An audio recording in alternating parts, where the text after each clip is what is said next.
झारखंड में SAF athletics championship का आगाज 24 अक्टूबर को। अंतर्राष्ट्रीय खेल का महामुकाबला झारखंड की धरती राजधानी रांची में 24 अक्टूबर से शुरू होगा। Fourth south Asian senior athletics championship का महामुकाबला। भारतीय खिलाड़ियों के साथ नजर आएंगे कई विदेशी खिलाड़ी। राजधानी रांची मेजबानी के लिए पूरी तरह से सज धज कर तैयार।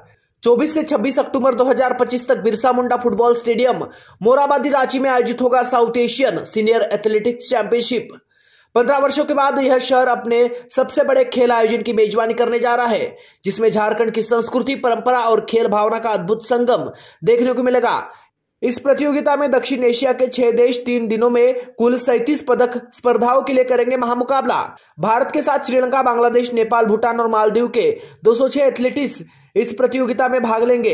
इस प्रतियोगिता का आयोजन athletics federation of India, Jharkhand Olympic association तथा झारखंड सरकार द्वारा संयुक्त रूप से किया जा रहा है, जो राज्य को एक उभरते हुए स्पोर्ट्स हब के रूप में स्थापित करता है। 24 अक्टूबर को शाम 6 बजे मुख्यमंत्री Hemant Soren fourth Asian senior athletics championship का शुभारंभ रंगारंग कार्यक्रम के साथ करेंगे। काफी दिनों के बाद, 1 दशक के बाद झारखंड को किसी बड़े आयोजन को होस्ट करने का मौका मिला है। और आप भी इस बात को जानते हैं कि कोई भी बड़ा कार्यक्रम तमाम लोगों के सहयोग से ही पूर्ण हो सकता है। और बतौर मीडिया पर्सनल आप भी हमारे सिस्टम के पार्ट हैं।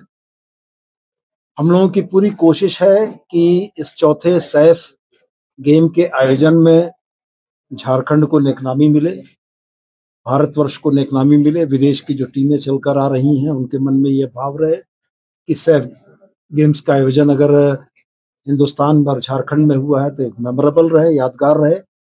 इसी क्रम में हम लोगों ने बड़ी माइन्यूटली अपने तरफ से सारी चीजों को देखा है, हर पहलू पर विचार विमर्श करते हुए छोटी से छोटी त्रुटियों के निराकरण का प्रयास किया है। अब कल हमारा डी-डे है। कल जब ये कार्यक्रम शुरू होगा तो उसके बाद के 3 दिन हमारी उन तैयारियों की समीक्षा करेंगे, जहां हम बेहतर से बेहतर माहौल देना चाहते हैं। और मुझको बड़ी खुशी है कि झारखंड के लिहाज से खेलों के इस महाकुंभ में हमारे देश के 5 नामचीन खिलाड़ी यहाँ मौजूद हैं, जो निश्चित रूप से हमारे खिलाड़ियों को, झारखंड के लोगों को मोटिवेट करने में बड़ा काम करेंगे। मैं उनके नाम पुकारना चाहूंगा। परमजीत सिंह साहब हैं, इसके बाद साक्षी हैं, इसके बाद समरदीप साहब हैं, इसके बाद आनंद जी हैं और अभिषेक जी हैं। तो ये तमाम राष्ट्रीय स्तर के एथलीट, अपनी अपनी विधाओं के पारंगत लोग, अपनी अपनी विधाओं में देश का नाम रोशन करने वाले लोग आज आपके बीच हैं। और मैं पुनः दोहराकर ये कहता हूं कि सारे प्रयासों के बाद भी चीजें 100% नहीं हो सकती हैं, लेकिन यह जरूर है कि एफर्ट्स की या प्रयासों की गंभीरता को देखा जाना चाहिए।